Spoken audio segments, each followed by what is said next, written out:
GST, HST 그 크레딧이라는 것인데요. 요건 이제 3개월 단위로 지금 지급을 하고 있어요. 근데 이제 어 일반적으로 캐나다에 계신 분들은 그냥 세금 신고만 하면 자동으로 요 금액을 분기 단위로 받으실 수가 있는데, 새롭게 이민 오신 분들은 별도로 그 RC 151번이라는 양식을 신청을 하셔야 됩니다. 그다음에 이 그 GST 텍스 크레딧은 기본적으로 그 패밀리 소득, 즉 가구당 소득을 기준으로 산정이 되고, 자녀의 숫자, 그다음에 결혼을 하셨는지 여부에 따라서 종합적으로 이제 요런 요소들이 반영이 돼서 결정이 되고 있고요. 배우자가 있으신 이제 부부의 경우에는 38,500불까지 최고로 받다가 소득이 증가할수록 약간 5%씩 이제 감소하는 이제 그렇게 되어 있고요.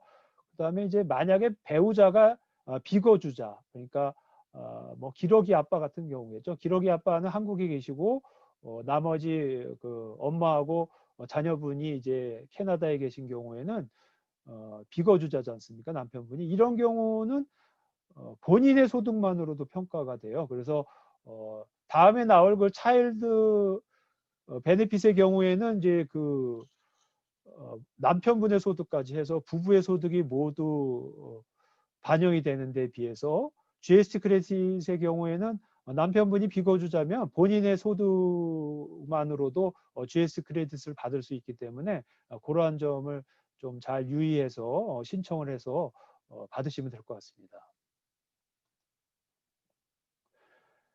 그리고 이제 이 베네핏은 이제 또 그 유학생이라든지 새롭게 이제 대학에 진학하는 이제 그런 학생이라든지 이런 친구들에게도 좀 유의할 사항이 있는데, 보통 이제 세금 신고라는 것이 이제 19세가 되는 시점부터 19세에 보통 하거든요. 그래서 18세가 되는 해에 그다음 연도에 이제 보통 신고를 이제 많이 하고요. 이 GST 크레딧은 그 19세가 되는 시점부터 시작해서 이제 돈을 받게 됩니다.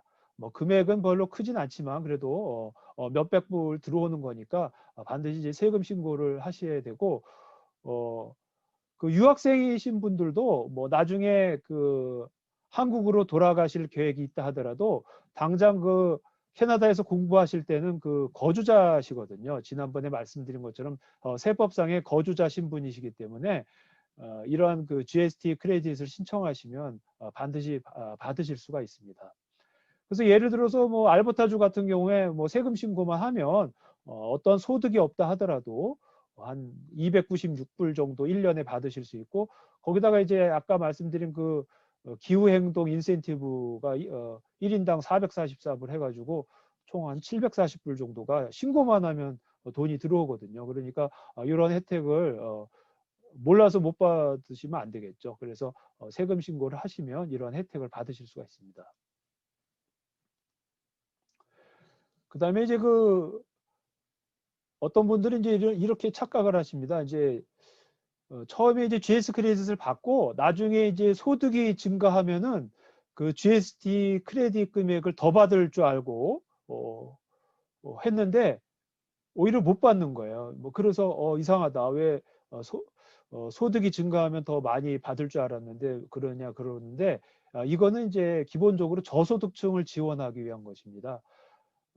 원래 그 조세 정의 차원에서 보면 소득이 증가할수록 세율이 높아지는 구조로 이렇게 이루어지는 게 맞거든요. 그래서 이제 누진세율이라고 하거든요. 그런 것들을. 그래서 소득이 어느 정도 높아지면 그 해당되는 그 세율이 같이 올라갑니다. 그런데 그 여러분 아시다시피 이 GST는 일종의 소비세인데요.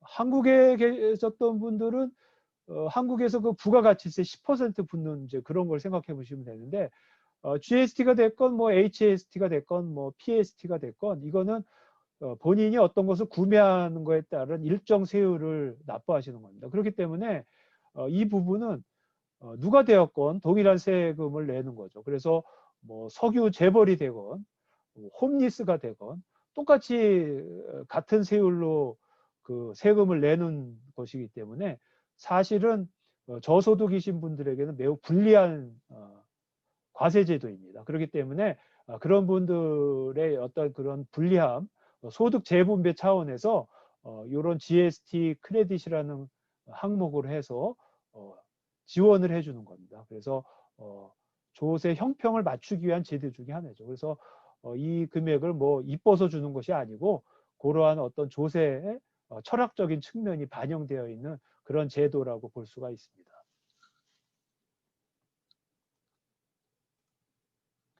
그리고 또 이제 GST라는 말이 들어가니까 보통 또 이제 비즈니스 하시는 분이 또 GST 리턴이라는 게 또 있잖아요. 그래서 이 개인이 받는 그 GST 크레딧과 본인이 또 비즈니스를 하실 때 하는 GST 리턴하고 또 막 헷갈려 하십니다. 근데 GST 크레딧은 개인이 세금 신고를 하면 받는 텍스 베니핏이고 GST 리턴은 비즈니스를 하시면 매출액이 4분기 기준으로 그러니까 거의 1년이죠. 1년 기준으로 해서 3만 불이 넘어가면 그 거래하는 그 거래 당사자, 뭐 고객이 되겠죠. 고객이나 클라이언트로부터 5%의 금액을 추가로 받으셔서 국세청에 납부하셔야 됩니다. 그걸 이제 대리 납부 의무라고 하는데 그거는 그런 GST 법에 따라서 추가로 돈을 받고 그것을 국세청에다 납부하는 그런 제도이기 때문에 본인이 그 비즈니스를 하시게 되면은